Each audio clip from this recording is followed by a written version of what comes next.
On a packed flight from Chicago to Seattle, 78-year-old retiree Harold Jenkins faced a humiliating moment when airline staff demanded he leave his business class seat. But when the pilot stepped in with a decision no one expected, the incident became a story that would ripple far beyond the tarmac. Harold Jenkins was a soft-spoken widower from Evanston, Illinois. A former high school history teacher, he'd spent 40 years shaping young minds before retiring a decade ago. His wife, Clara, had passed 3 years earlier, and since then, Harold made it a point to visit his daughter, Rachel, in Seattle twice a year. Flying wasn't his favorite. He preferred trains, but Rachel had gifted him a business class ticket for his 78th birthday, insisting he travel in comfort. Harold, frugal by nature, had hesitated but accepted, touched by her thoughtfulness. On March 15, 2025, he boarded Flight 472 with a small carry-on and a book about the Lewis and Clark expedition, ready for a smooth trip. At O'Hare Airport, Harold arrived early, his boarding pass scanned without issue. He settled into Seat 3B, a spacious business class spot by the window. He adjusted his glasses, opened his book, and smiled at the extra legroom, a rare luxury for a man used to economy. The cabin filled quickly, a mix of business travelers and families. Harold noticed a young man in a sharp suit, later identified as Ethan Caldwell, 32, a tech executive from a Seattle startup. Ethan was seated in economy, but kept glancing toward business class, his jaw tight. As boarding wrapped up, a flight attendant, Jessica, approached Harold. Her tone was polite but firm. "Sir, can I see your boarding pass again?" Harold handed it over, confused. Jessica frowned, checking her tablet. "There's been a mistake. This seat was reassigned. I need you to move to economy." Harold blinked, processing her words. "My daughter booked this for me," he said quietly. "I'm sure it's correct." Jessica shook her head. "I'm sorry, sir. We need this seat. Please follow me." Harold's face flushed, but he didn't argue. He gathered his bag and book, standing slowly, his arthritis making his movements deliberate. Passengers nearby shifted uncomfortably, some whispering. Ethan Caldwell stepped forward as Harold passed. "I'll take it," he said, flashing his own boarding pass at Jessica. She nodded, and Ethan slid into 3B, setting his laptop bag down with a satisfied nod. Harold was led to a middle seat in economy, 24B, wedged between a teenager with headphones and a woman typing furiously on her phone. He said nothing, just opened his book again, though his hands shook slightly. A woman across the aisle, Linda, 45, a nurse traveling to see her son, noticed Harold's quiet dignity. She leaned over. "That wasn't right," she said. Harold just smiled faintly. "It's just a seat." But the incident didn't end there. As the plane taxied, the pilot, Captain Daniel Reyes, a 20-year veteran with the airline, got word of the situation. A gate agent had radioed him, explaining that a priority passenger had requested the business class seat and Harold was moved to accommodate. Reyes, 48, was known for his no-nonsense approach, but also for his fairness.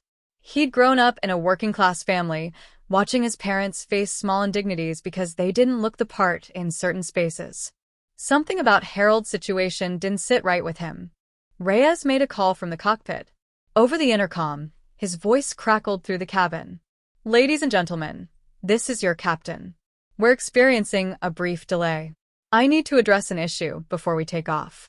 Passengers exchanged glances, assuming a mechanical problem. Instead, Reyes stepped out of the cockpit, a rare move. He walked down the aisle, his uniform crisp, his expression unreadable. He stopped at seat 24B. "Mr. Jenkins?" he said. Harold looked up, startled.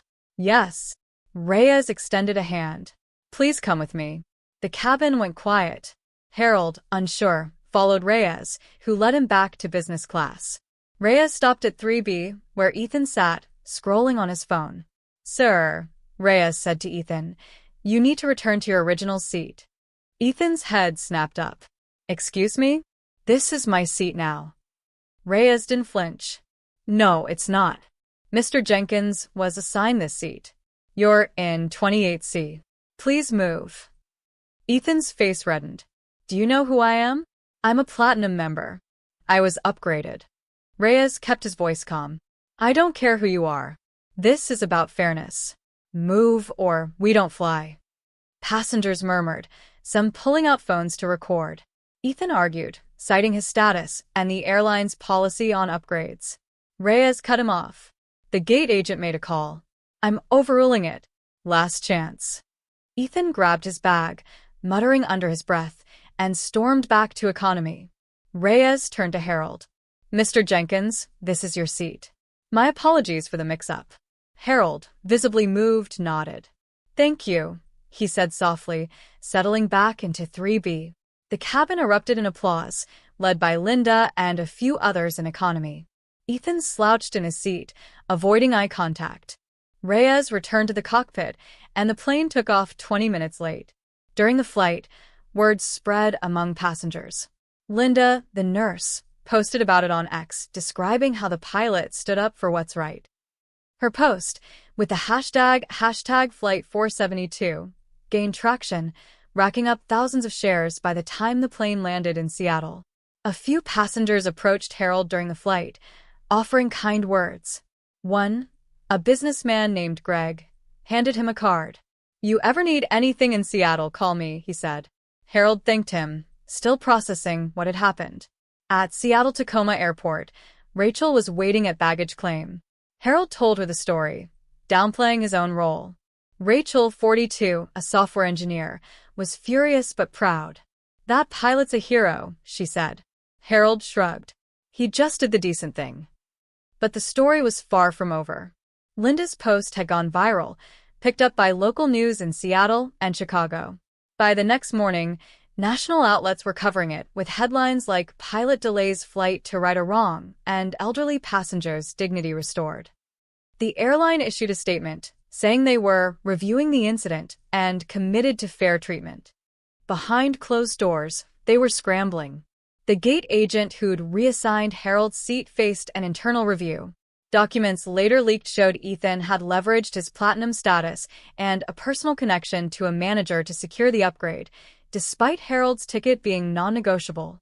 The airline updated its training protocols, emphasizing that no passenger's status should override a confirmed booking. Captain Reyes became an overnight sensation, though he declined most interviews. In a brief statement to CNN, he said, "I've got a job to do, and that includes making sure every passenger is treated with respect." That's it.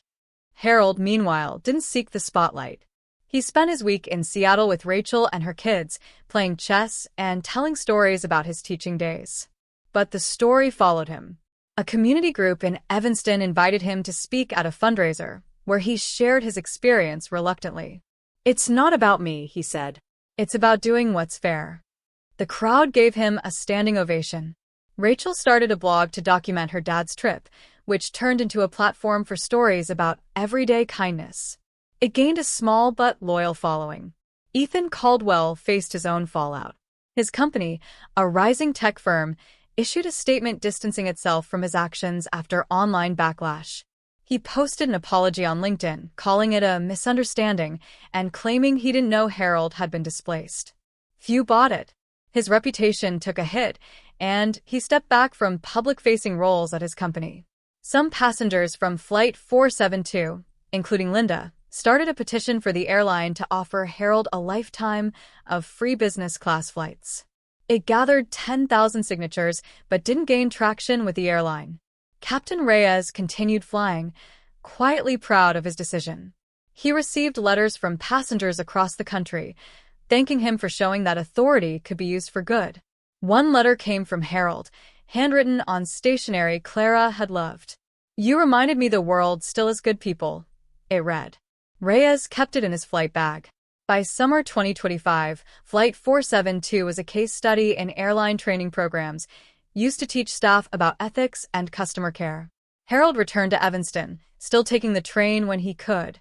But when he flew to Seattle again that fall, he was in business class. Rachel made sure of it. The story of that day in March lived on, shared by passengers, amplified online, and remembered as the moment a pilot's stand turned an injustice into a lesson about dignity.